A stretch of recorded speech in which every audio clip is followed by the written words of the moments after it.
Go. Good. So our hypothesis. Our hypothesis stated that if classical music was played, then the cognitive performance of our participants will be higher. We chose classical music to have the highest performance because it has a calm and soothing rhythm. We believe that it would put our participants in a good mindset to do intense and productive work.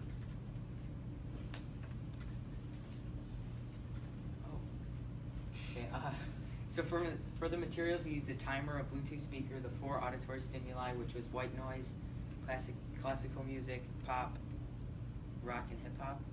And then we used computers, the addition worksheets, and a silent testing environment.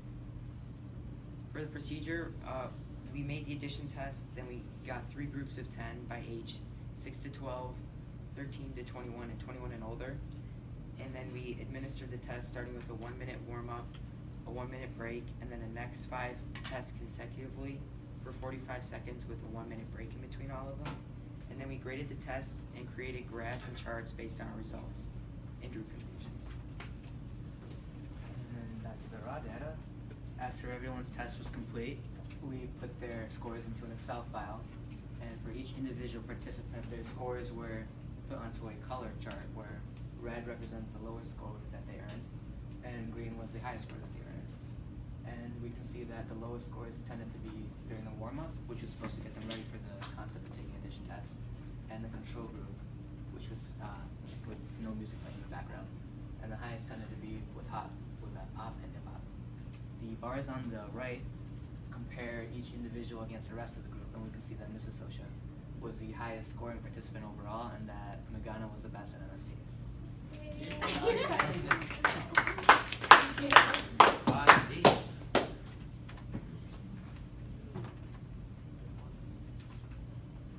And we see that in the 6 through 12 age group, once we compiled the data into a chart, that the control group was the lowest performing test, and that as soon as an auditory stimulus was applied, the scores increased by about 5 questions. There was a slight dip at classical music, and with pop and hip hop, those were the best performing tests by a slight margin. And to account for errors and experimental errors, we use a 5% standard error. And what this does is it gets rid of discrepancies in the experiment. For example, when people do things such as, when you tell them to stop, they might do 1 or 2 questions more, while other people might stop right there. And the 5% standard error bar accounts for these types of variances.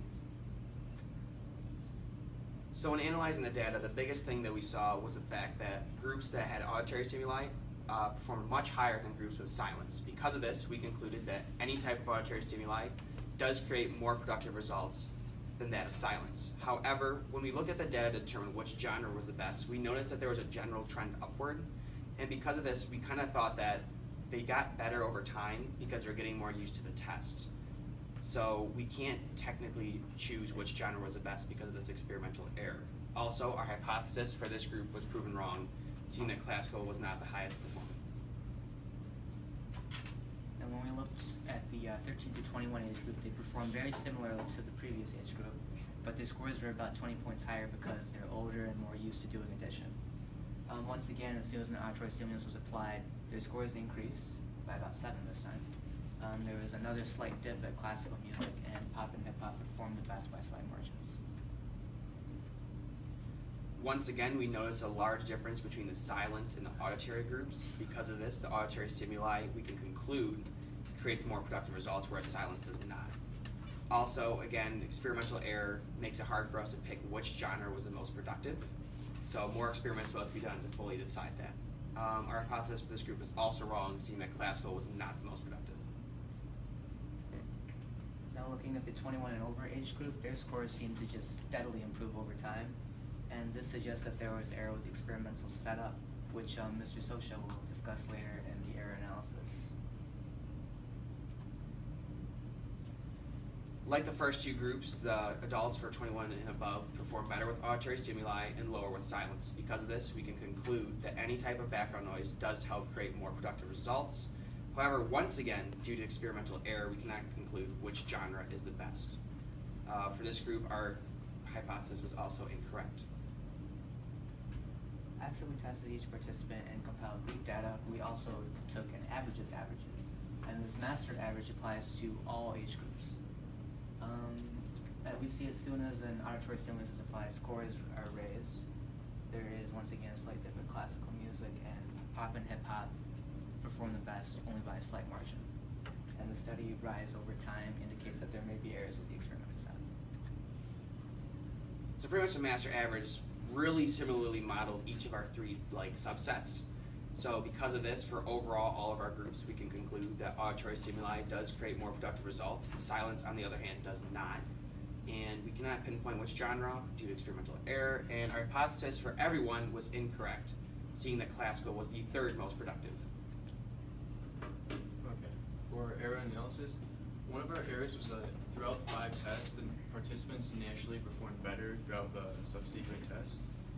So to correct this, we could randomize the order of the test given to each participant, or give the participant multiple warm-up trials so the scores normalize themselves.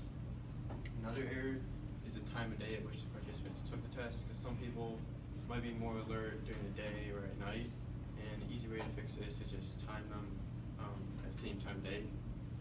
And the last error is the atmosphere in which each participant was tested, so like different lighting, the levels of background noise, or the temperature, etc. And an easy way to fix this is just have all the participants at one location at one time, so they all have the same atmosphere. For final conclusions, our findings connect to our research. We use mainly these 3 articles to develop our hypothesis and experiment. The first article basically says easy listening has been shown to promote cognitive performance. We attempted to simulate this effect by using the calm classical music. The second article basically said that music is all around us and it'd be very beneficial if we knew which type of music was the best to increase our work. And the third article basically states that classical music is the best kind of music to increase cognitive performance. For our real-world connection, music is all around us and it'd be very beneficial if we knew which type of genre of music was the best to increase cognitive performance. So like when students use study playlists to do their homework or study for tests, if they knew which type of music to listen to, they could increase their performance, and overall, in the long run, this could benefit the human race. And where could we expand our research in the future? We could expand by using different types of music in different genres, like a fast tempo as well as a slow tempo. We can also quantify the emotional reactions to music, which would help us understand the music's effects on our human emotions. So like measure cortisol levels, respiratory rate, or heart rate.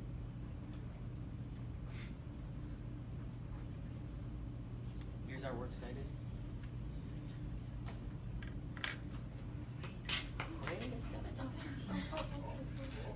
This is my dad and brothers. This is Parker's parents and grandparents.